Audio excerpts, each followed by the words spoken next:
You're sitting on the couch late at night, TV on, but you're not really watching. Your phone is in your hand. You open your banking app. The number loads slowly. Then it appears, $52,381. And you stare at it, because for years, that number felt impossible. Student loans, credit cards, rent, unexpected bills. Life constantly pulling money out faster than you could put it in. But now, you did it. You finally crossed the line. $50,000. Savings, investments, retirement accounts. Whatever combination got you there, it feels real. You breathe a little easier. Because $50,000 feels like the moment life should finally calm down. You're not rich, but you're definitely not struggling like before. You imagine what the next few years could look like. $50,000 becomes $100,000. Then maybe $200,000. Maybe financial independence someday. Maybe actual freedom. For the first time, that idea doesn't feel ridiculous. And then something strange happens. Not overnight, but slowly, subtly. Your life expands. A slightly nicer apartment. A slightly nicer car. Better vacations. Better restaurants. Nothing crazy. Just upgrades. Because after years of grinding, it feels earned. You tell yourself something very reasonable.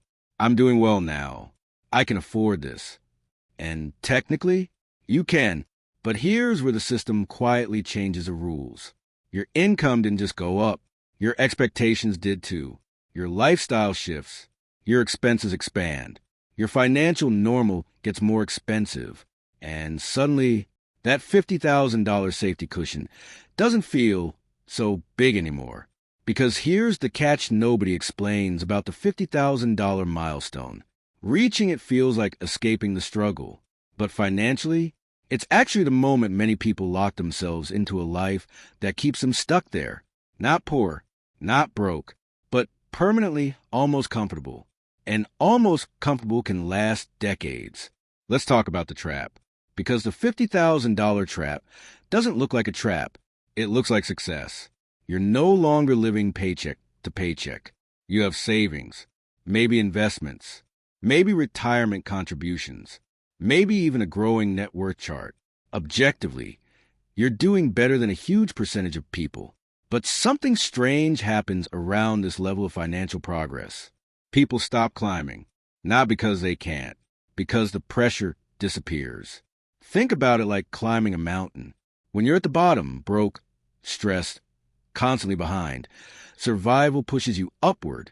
You hustle, you save, you cut expenses, you learn about money, because you have to. But when you reach the first plateau, the urgency fades. You're safe now, comfortable enough. And plateaus are dangerous places, because while you're resting, your lifestyle quietly expands. A phenomenon economists call lifestyle inflation. When income grows, spending grows with it. And it happens to almost everyone. The Federal Reserve tracks household financial behavior. One surprising pattern appears again and again. Even people earning six figures often report feeling financially stressed. Not because they earn too little, because their lifestyle expanded to match their income. Bigger mortgage, car payments, subscriptions, private school, travel habits. The system encourages this expansion because every dollar you upgrade your lifestyle with is a dollar no longer building long-term freedom. So the $50,000 trap isn't about losing money. It's about stabilizing in a place that feels good, but never actually moves you forward. If this sounds familiar, you're not broken. That's almost everyone right now. My name is Peter, and I'm obsessed with how money actually works. Not the motivational version. Not the wake up at 5 a.m. and grind harder version. The real version, where psychology, incentives, and systems quietly shape most financial outcomes. Quick disclaimer. This is education and entertainment only. I'm not a financial advisor. I'm not your financial advisor. If you're making major financial decisions, talk to a licensed professional. What we're doing here is understanding patterns. Because once you understand the patterns, you stop accidentally playing the game the way it was designed. Let's break this into two phases. Phase 1 is the climb to $50,000. This phase is hard. You're building momentum from zero. Every financial win matters. You learn to budget. You pay down debt. You save aggressively. You start investing. You track your numbers. You pay attention. Scarcity forces discipline. Money feels serious. But once you cross the $50,000 mark, phase 2 begins. And phase 2 is psychological. You feel stable. You have breathing room. Unexpected expenses don't destroy your month anymore. So naturally, you relax. You loosen the rules slightly. Nothing extreme. Just normal life upgrades. Maybe a newer car. Maybe a nicer apartment. Maybe better vacations. Maybe conveniences you used to skip. And here's the tricky part. None of those decisions are wrong. They're human. After years of effort, reward feels justified. But the system loves this moment because people with stable income and moderate savings are the perfect customers. Banks know you qualify for larger loans. Credit card companies know you're responsible enough to carry balances. Advertisers know you're ready to upgrade your life. So the offers appear. Better credit cards, bigger mortgages, luxury upgrades, investment opportunities. Every product framed as a smart financial move. And slowly, your fixed costs rise.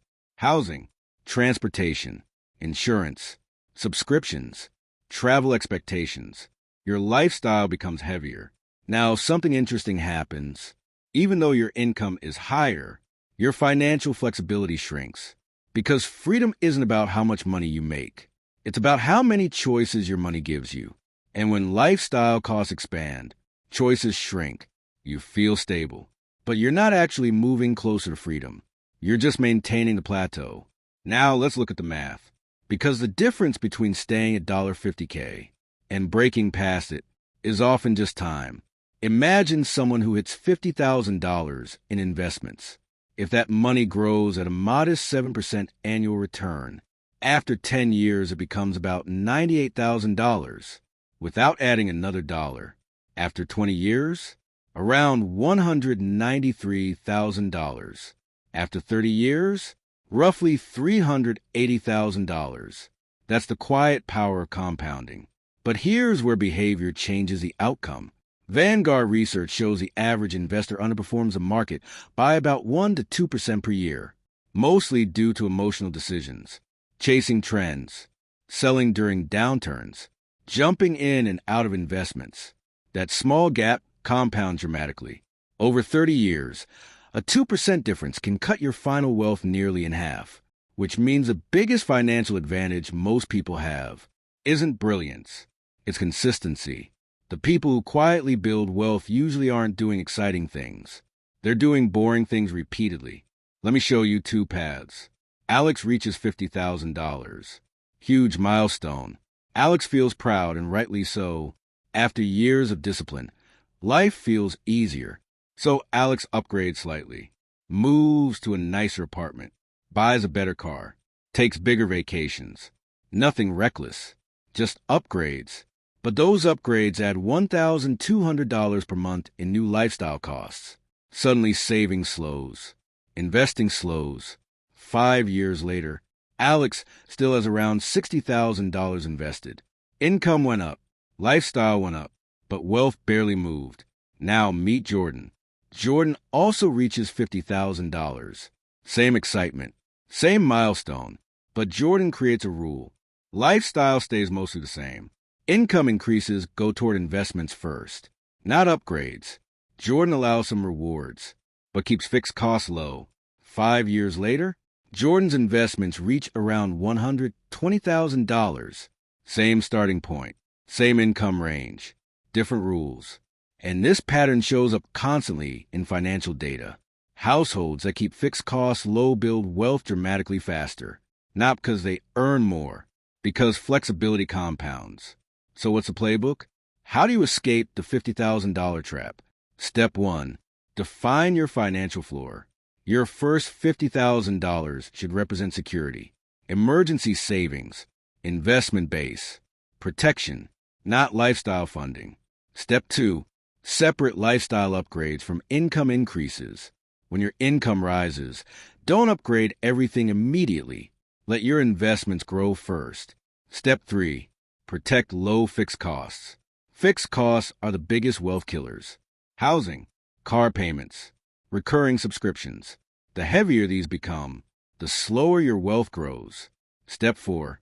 Automate boring wealth. Automatic investing. Automatic saving. Remove decision fatigue, because consistency beats motivation. Step 5. Be suspicious of financial upgrades.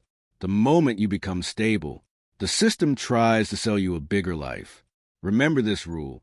Not every upgrade improves freedom. Some upgrades quietly remove it. And here's the mindset shift most people miss. Wealth doesn't usually disappear through disaster. It disappears through comfort. Comfortable spending, comfortable upgrades, comfortable plateaus.